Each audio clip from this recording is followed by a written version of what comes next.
کیا ایسا نہیں ہو سکتا کہ خالق نے فطرت کے قوانین بنائے، نظام ترتیب دیا اور پھر اسے چھوڑ دیا؟ صحیح اور غلط جاننے کے لیے مجھے خدا کی ضرورت نہیں، میرے پاس اپنا ضمیر ہے، میں کسی مذہب کے بغیر بھی اچھا انسان بن سکتا ہوں۔ اس بارے میں آپ کا کیا کہنا ہے؟ کیا یہ کائنات خود بخود اربوں امکانات میں سے وجود میں نہیں آ سکتی تھی؟ آپ ایسا دعویٰ کر رہے ہیں جسے سائنسی طریقہ کار سے ثابت نہیں کیا جا سکتا۔ یہ ایسا ہی ہے جیسے کوئی ماں خود کو ہی جنم دے دے۔ سائنس کو اس تک رسائی ہی حاصل نہیں۔ کوئی ایک بنیاد ضرور ہونی چاہیے جو پوری کائنات کو سنبھالے ہوئے ہے، ورنہ سب کچھ بکھر جائے گا۔ ایسا کوئی ثبوت نہیں جو یہ دکھائے کہ اسلام نے سائنس کی راہ میں رکاوٹ ڈالی، بلکہ تمام شواہد اس کے برعکس اشارہ دیتے ہیں۔ اگر آپ کا مذہب سائنس سے متصادم لگے تو آپ کیا کریں گے؟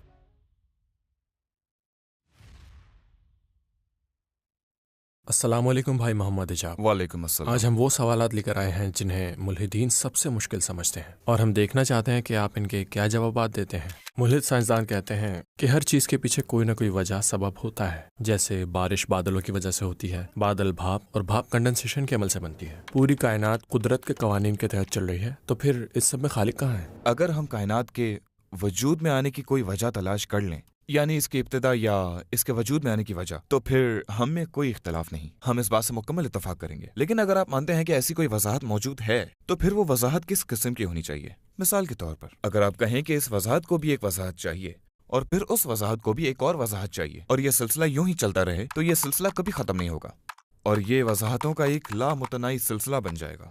اسی لیے ہمیں ایک ایسی ہستی درکار ہے جو کسی وضاحت کی محتاج نہ ہو، تاکہ وہ باقی سب چیزوں کو سمجھا سکے۔ یہ بالکل ڈومینو کی طرح ہے، ایک ڈومینو دوسرے ڈومینو کو گراتا ہے، پھر دوسرا تیسرے کو، اور تیسرا ڈومینو چوتھے کو۔ اگر سب ڈومینوز ایک دوسرے کو گرا رہے ہیں تو سوال یہ پیدا ہوتا ہے کہ یہ سب شروع کہاں سے ہوا؟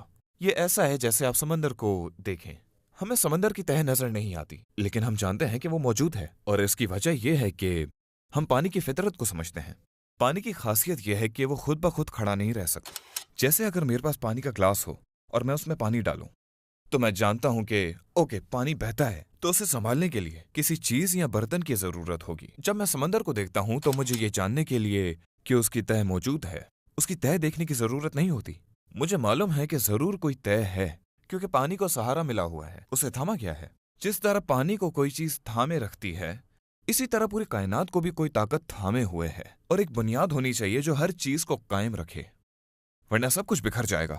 یہی میں کہنا چاہ رہا ہوں، سب کچھ واقعی ختم ہو جائے گا۔ یہ بہت خوبصورت بات ہے، کیونکہ قرآن میں اللہ کو حی القیوم کہا گیا ہے، اور قیوم کا مطلب یہ ہے کہ وہی سب کچھ قائم رکھنے والا ہے۔ یہ لفظ دراصل کسی چیز کو کھڑا رکھنے کے مفہوم سے نکلا ہے، تو وہی ہے جو ہر شے کو وجود بخش رہا ہے، اور وہ خود کسی سہارے کا محتاج نہیں ہے۔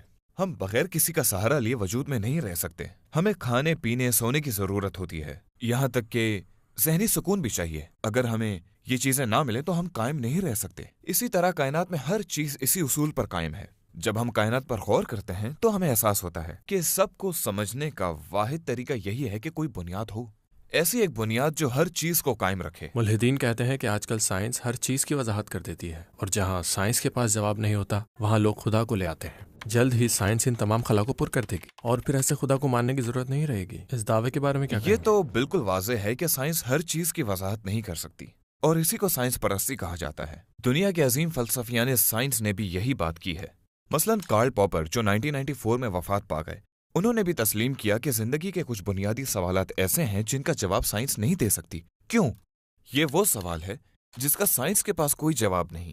سائنس صرف کیسے کا جواب دیتی ہے۔ آپ کہہ سکتے ہیں کہ اصل میں اگر کسی کو MRI مشین میں ڈالیں اور دیکھیں کون سے اعصابی روابط، کون سے دماغی حصے متحرک ہو رہے ہیں، لیکن پھر آپ کو اس شخص سے پوچھنا پڑے گا کہ وہ اپنے جذبات کے لحاظ سے کیا محسوس کر رہا ہے۔ تو سائنس دراصل تیسرا زاویہ رکھتی ہے، اور یہ صرف کیسے پر بات کرتی ہے۔ اور ہم جانتے ہیں کہ سائنسدانوں میں بھی کئی ملحد ہیں، لیکن یہ تصویر خود غیر منطقی ہے، پھر بھی الحاد بے حد مقبول ہو چکا ہے۔ اور میں بس یہ پوچھنا چاہتا ہوں، ہزاروں فلسفی اور سائنسدان اس نتیجے پر نہیں پہنچ سکے، تو آپ کیسے پہنچے؟ ہر کوئی حقیقت کو ماننے میں دلچسپی نہیں رکھتا، کیونکہ دیکھیں اگر سچ یہ ہو کہ مثال کے طور پر کسی کی بیوی اسے دھوکہ دے رہی ہو، تو کچھ لوگ اس حقیقت کو ماننے سے انکار کر دیں گے۔ ایسی کئی وجوہات ہو سکتی ہیں کہ کوئی سچ کو ماننا نہ چاہے۔ مثلاً اگر کوئی شخص اپنے بچوں سے بہت لگاؤ رکھتا ہو اور اس کا بچہ اسکول میں بدتمیزی کرے، اور والد یا والدہ کے پاس واضح ثبوت ہو کہ ان کا بچہ منشیات فروشی میں ملوث ہے یا ایک برا انسان ہے، اب چاہے ماں یا باپ کے سامنے جتنے بھی ثبوت رکھ دیے جائیں، وہ پھر بھی یقین نہیں کریں گے کہ میرا بیٹا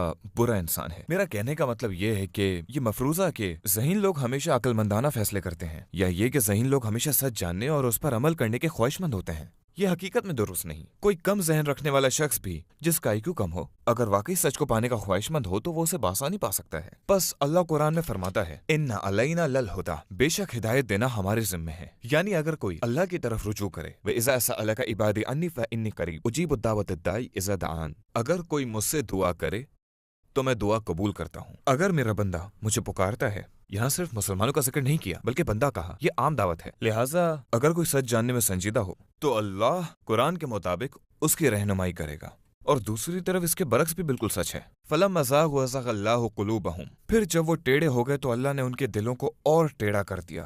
یعنی یہ تم ہو جو خود یہ راستہ اختیار کرتے ہو۔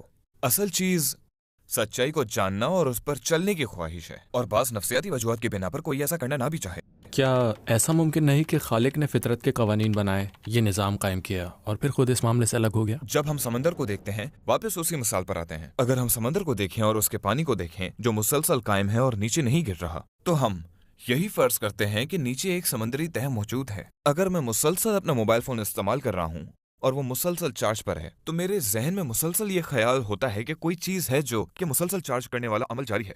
اسی طرح تمام محتاج چیزوں کا موجود رہنا کسی ایسی ہستی کی موجودگی کا ثبوت ہے جو خود کسی کا محتاج نہیں۔ یہ ممکن ہے، جیسے امام غزالی اور دیگر مثال دیتے ہیں، کہ ایک شخص ایک گھر تعمیر کرے اور پھر وفات پا جائے تو گھر بادستور موجود رہے، مگر وہ شخص مر جائے تو اس گھر کے قائم رہنے کے لیے، اس کے وجود کے برقرار رہنے کے لیے اسے اینٹوں، کشش ثقل اور دیگر ماحولیاتی عوامل کی ضرورت ہے۔ یہ تمام چیزیں مل کر اسے قائم رکھتی ہیں۔ تو اس گھر کے وجود کا انحصار ان تمام چیزوں کی مل کر کام کرنے پر ہے۔ اگر آپ مٹی اور وہ چیزیں جو اینٹوں کو جوڑتی ہیں ہٹا دیں تو اینٹیں بکھر جائیں گی اور گھر ختم ہو جائے گا۔ تو ہم کہیں گے کہ گھر کے وجود کا برقرار رہنا اس بات کا ثبوت ہے کہ کوئی چیز مسلسل اسے قائم رکھے ہوئے ہے، یعنی جس پر گھر قائم ہے۔ اسی طرح انسان کا مسلسل وجود بھی، وہ تمام چیزیں جن کا وجود کسی اور پر موقوف ہے، اس بات کا ثبوت ہے کہ کوئی ہستی ضرور ہے جو کسی کی محتاج نہیں، بلکہ سب اسی پر منحصر ہے اور جس کا اپنا وجود کسی پر موقوف نہیں۔ کیا یہ کائنات خود بے شمار امکانات میں وجود میں آ سکتی تھی؟ ملٹی ورس تھیوری اور شاید لامحدود کائناتیں موجود ہوں، لیکن کائنات خود بخود وجود میں نہیں آ سکتی، کیونکہ اس کا مطلب ہوگا کہ یہ بیک وقت موجود بھی ہو اور نہ بھی ہو۔ اگر کائنات خود اپنی وضاحت کرتی ہے، جیسے کہ حمزہ زورسس اپنی کتاب میں بیان کرتے ہیں، تو یہ ایسے ہوگا جیسے کوئی ماں خود کو جنم دے رہی ہو۔ آپ ماں کی وضاحت خود اسی سے نہیں کر سکتے، اسے سمجھنے کے لیے کسی بیرونی عنصر کی ضرورت ہے، ورنہ یہ ایک تضاد ہوگا، عقلی تضاد۔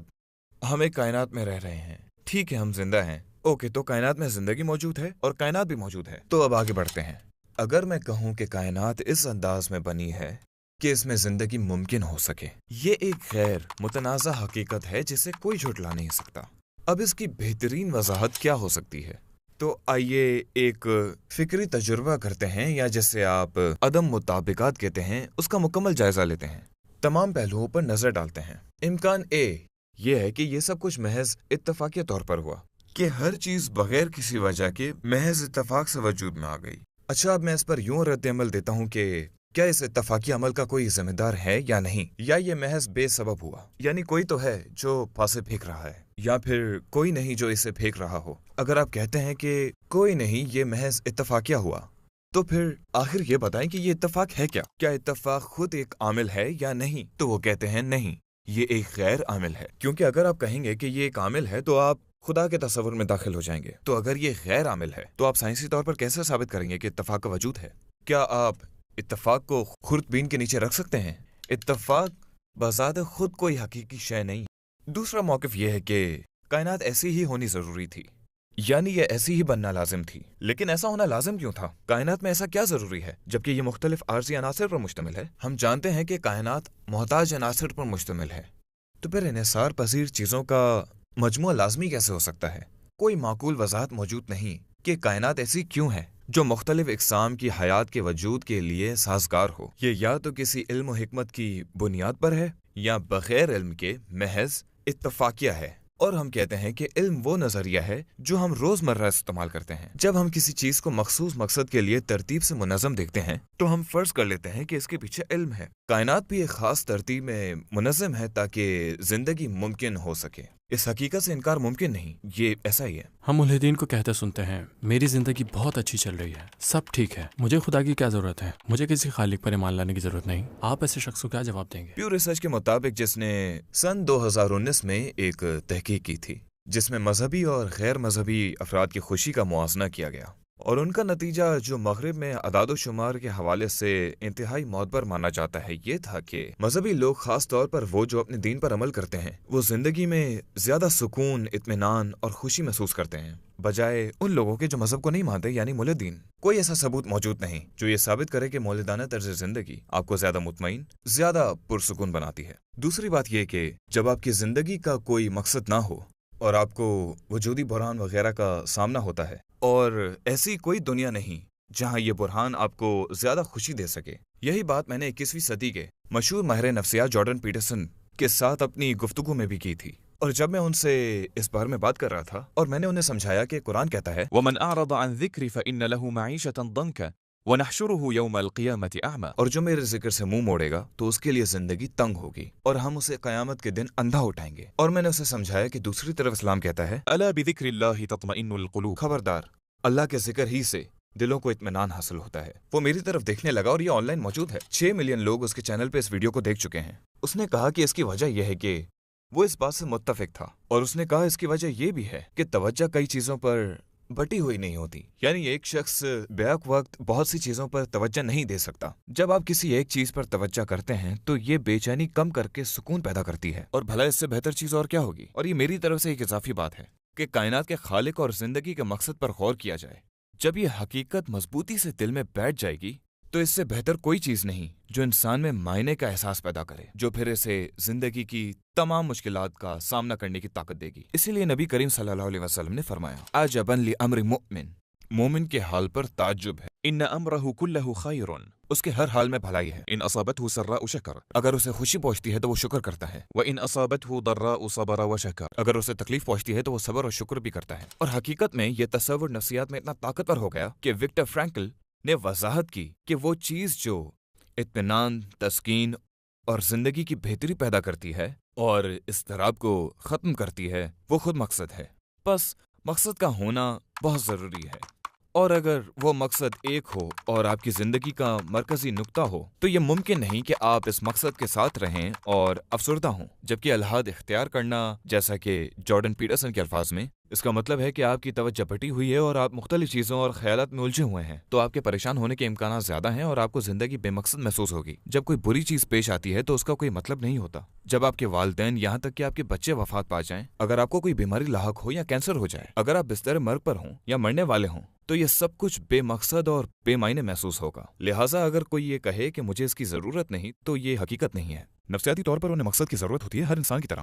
ملحد یہ بھی کہتے ہیں صحیح اور غلط جاننے کے لیے مجھے خدا کی ضرورت نہیں، میرے پاس ضمیر ہے، میں مذہب کے بغیر بھی ایک اچھا انسان بن سکتا ہوں۔ آپ اس کے جواب میں کیا کہیں گے؟ جان میکی، جس نے ایتھکس کے نام سے ایک کتاب لکھی جو اب مغربی جامعات میں اخلاقیات اور فلسفہ اخلاق پڑھانے کے لیے ایک شاہکار تصور کی جاتی ہے، وہ تو بالکل اس کے برعکس بات کرتا ہے۔ وہ پکا ملحد ہے اور اپنے شعبے کے ماہر ترین لوگوں میں شمار ہوتا ہے، اور 20ویں صدی کے چوٹی کے فلسفیوں اور ماہرین اخلاق میں سے ایک ہے۔ اور وہ اپنی کتاب کے آخر میں یہ بات واضح طور پر کہتا ہے کہ صحیح اور غلط کو جاننے کا کوئی طریقہ نہیں ہے، بس ایک ہی صورت ہے کہ خدا خود بتائے کہ کیا صحیح ہے اور کیا غلط۔ تو وہ اس ملحد کی بات کے بالکل الٹ بات کرتا ہے۔ تو یہ سب ایک ملحد کی بے تکی باتیں ہیں، اور اگر کوئی ملحد یہ بولے تو میں کہوں گا سنو، میں تمہارا ماہر نفسیات نہیں ہوں، مجھے یہ نہیں چاہیے، مجھے وہ نہیں چاہیے، تمہیں خود نہیں پتا تمہیں کیا چاہیے۔ تمہیں کیسے پتا چلے گا کہ تمہیں کیا چاہیے اور کیا نہیں؟ کیونکہ ان کو گمان ہے کہ وہ جانتے ہیں ان کے لیے کیا بہتر ہے، اور کوئی ثبوت بھی نہیں کہ وہ جانتے ہوں کہ ان کے لیے کیا بہتر ہے۔ ایک وسیع تر نقطہ نظر سے وہ شاید جان سکتے ہوں کہ کیا چیز انہیں تکلیف دیتی ہے اور کیا چیز خوشی، لیکن اصل میں جو وہ چاہتے ہیں اور جس کی انہیں ضرورت ہے اور جو ان کے لیے واقعی بہتر ہے، یہ تین بالکل الگ الگ باتیں ہیں۔ وہی ہمیں بتاتی ہے کہ ہمیں کیا چاہیے، ہم کیا چاہتے ہیں، اور ان تینوں میں ہمارے لیے سب سے بہتر کیا ہے۔ اگر آپ کے دین کی کوئی بات سائنس سے ٹکرا جائے تو آپ کیا کریں گے؟ دیکھیے، اگر آپ تاریخ کو دیکھیں تو کئی بار ایسے وقت پیش آئے ہیں جب سب لوگ سائنس کو سب کچھ مانتے تھے، اور پھر اچانک ایسا کچھ آیا جس نے وہ سوچ بدل دی۔ ایک بہت بڑی اہم مثال ہے ہیلیو سینٹرک ماڈل کی، ایک لمبے عرصے تک لوگ یہ مانتے رہے کہ زمین سورج کے گرد نہیں گھومتی، بلکہ وہ یہ سمجھتے تھے کہ سورج زمین کے گرد گھومتا ہے۔ اسی طرح آپ نیوٹن اور آئنسٹائن کی مثال بھی دے سکتے ہیں۔ یہ بھی ایک بڑی سائنسی تبدیلی کا لمحہ تھا، اور شاید یہی معاملہ نظریہ ارتقاء کے ساتھ بھی ہو۔ بات یہ ہے کہ سائنس میں وقتاً فوقتاً بڑی تبدیلیاں آتی رہتی ہیں، کیونکہ اس کی بنیاد ہی رد و قبول پر ہے۔ ہو سکتا ہے آج جو سائنسی نظریہ ہم مان رہے ہیں کل وہ غلط ثابت ہو جائے، چاہے آج سائنسدان اسے حقیقت ہی کیوں نہ کہہ رہے ہوں۔ مثال کے طور پر جیسے کہ سورج کا زمین کے گرد گھومنا، جو اس وقت کے سائنسدانوں کے نزدیک یہ ایک حقیقت تھی، اور ایسی بے شمار مثالیں موجود ہیں۔ اگر آپ یہ بات سمجھ جائیں کہ نئی تحقیق کی بنیاد پر سائنس بدل سکتی ہے اور اسے جھٹلایا بھی جا سکتا ہے، تو پھر اس سوال کا جواب کیسے دیا جائے؟ اگر کوئی چیز سائنسی حقیقت ہونے کا دعویٰ کرتی ہے اور وہ قرآن کی کسی آیت سے ٹکراتی ہوئی نظر آئے، تو ہمیں سب سے پہلے یہ دیکھنا ہوگا کہ یہ دعویٰ کتنی طاقت رکھتا ہے، یعنی سائنسی اصولوں کی بنیاد پر یہ نظریہ کسی حد تک ناقابل تغیر ہے۔ یہ پہلا نقطہ ہے۔ اور دوسرا یہ کہ ہمیں اس بات پر غور کرنا ہوگا کہ اصل آیت ہے کیا، کہ آیا وہ آیت محکم ہے یا متشابہ؟ کیا یہ ایسی آیت ہے جس کی ایک سے زیادہ تشریحات ہو سکتی ہیں، یا اس کی صرف ایک ہی ممکنہ تشریح ہے؟ اور جب ہم ان دونوں باتوں کو سمجھ لیں کہ آیت کی تشریح کتنی واضح ہے اور سائنسی دعویٰ کتنا مضبوط ہے، تب ہم صحیح طریقے سے آیت کی تفسیر اور تشریح کر سکتے ہیں۔ قرون وسطیٰ میں سائنس اور عیسائیت کے درمیان شدید ٹکراؤ تھا۔ اسی وجہ سے ان ادوار میں سائنس کو ترقی نہیں مل سکی۔ اسلام نے سائنس کو کس نظر سے دیکھا، اور یہ دوسرے مذاہب سے مختلف کیا وعدہ کرتا ہے؟ میری رائے میں اسلام تو ان معاملات میں اور بھی زیادہ نرمی برتتا ہے، کیونکہ پورے مسلم دنیا میں فارس سے لے کر اسپین تک آپ کو تحقیق و جستجو کی پوری آزادی حاصل تھی، آپ کو چھان بین کا بھی موقع دیا گیا۔ اور اگر آپ کچھ احادیث کا بھی مطالعہ کریں، مثال کے طور پر اگر آپ کلونجی اور کھجوروں والی حدیث کو دیکھیں، تو ان میں بھی تحقیق اور گہرائی سے سوچنے کا عنصر موجود تھا۔ کہیں سے یہ ثبوت نہیں ملتا کہ اسلام نے سائنس کو دبایا ہو یا روکا ہو، بلکہ ہر ثبوت اس کے برعکس ہے، بلکہ اسلام نے اس کی حوصلہ افزائی کی ہے۔ مثال کے طور پر البیرونی، جو سنہری دور کے عظیم علماء میں سے ایک تھے، جنہوں نے زمین کے گھیر کا اندازہ لگایا، زمین کی گولائی اور اس کا محیط معلوم کیا۔ انہوں نے یہ تحقیق اس لیے کی تھی کیونکہ وہ یہ جاننا چاہتے تھے کہ مختلف سمتوں میں قبلہ کس طرح درست انداز سے معلوم کیا جا سکتا ہے۔ اسی حوالے سے ایک آیت میرے ذہن میں آ رہی ہے۔ میری رائے میں اگر غور کریں تو یہ آیت سخت ترین آیات میں شمار ہوتی ہے۔ ان شر الدواب عند اللہ الصم البکم الذین لا یعقلون، کہ اللہ کے نزدیک بدترین مخلوق وہ ہے جو بہرے ہیں، گونگے ہیں اور عقل نہیں رکھتے۔ یقیناً یہ مجازی طور پر کہا گیا ہے، حقیقتاً بہرے یا گونگے نہیں، یہ وہ لوگ ہیں جو اپنی عقل استعمال نہیں کرتے۔ یہ بات صاف ظاہر کرتی ہے کہ تنقیدی جائزے میں عقل و فہم کا استعمال کتنا ضروری ہے۔ سنريهم آياتنا في الآفاق وفي أنفسهم حتى يتبين لهم أنه الحق۔ ہم ان قریب انہیں اپنی نشانیاں دنیا کے اطراف میں اور خود ان کے نفوس میں بھی دکھائیں گے، حتیٰ کہ ان پر حق ظاہر ہو جائے۔ آپ کو اللہ کی تخلیق کی نشانیاں دیکھنے کے لیے نگاہوں کو افق کی وسطوں تک لے جانا ہوگا۔ آپ کے خیال میں ملحدین کا سب سے بڑا مسئلہ یا سب سے بڑی الجھن کیا ہے؟ دراصل ملحد کے پاس کسی چیز کی وضاحت کرنے کی صلاحیت یا وسعت ہی نہیں ہے۔ یہ دراصل کوئی الجھن نہیں بلکہ ملحدین کی بے بسی ہے، کیونکہ ان کا نظریہ زندگی انہیں کچھ کہنے کا اختیار ہی نہیں دیتا، کیونکہ وہ کوئی دعویٰ نہیں کر رہے بلکہ بس یقین کی کمی کا شکار ہیں۔ تو جب آپ کسی چیز پر یقین ہی نہیں رکھتے تو دوسروں کو کیا دو گے؟ تمہارا عقیدہ ہمیں اس بارے میں کیا وضاحتیں پیش کرتا ہے؟ کیا رہنمائی کر سکتا ہے؟ یہ زندگی میں میری کیا مدد کر سکتا ہے؟ اس سوال کا کوئی مؤثر جواب ملحد کے پاس نہیں ہوتا۔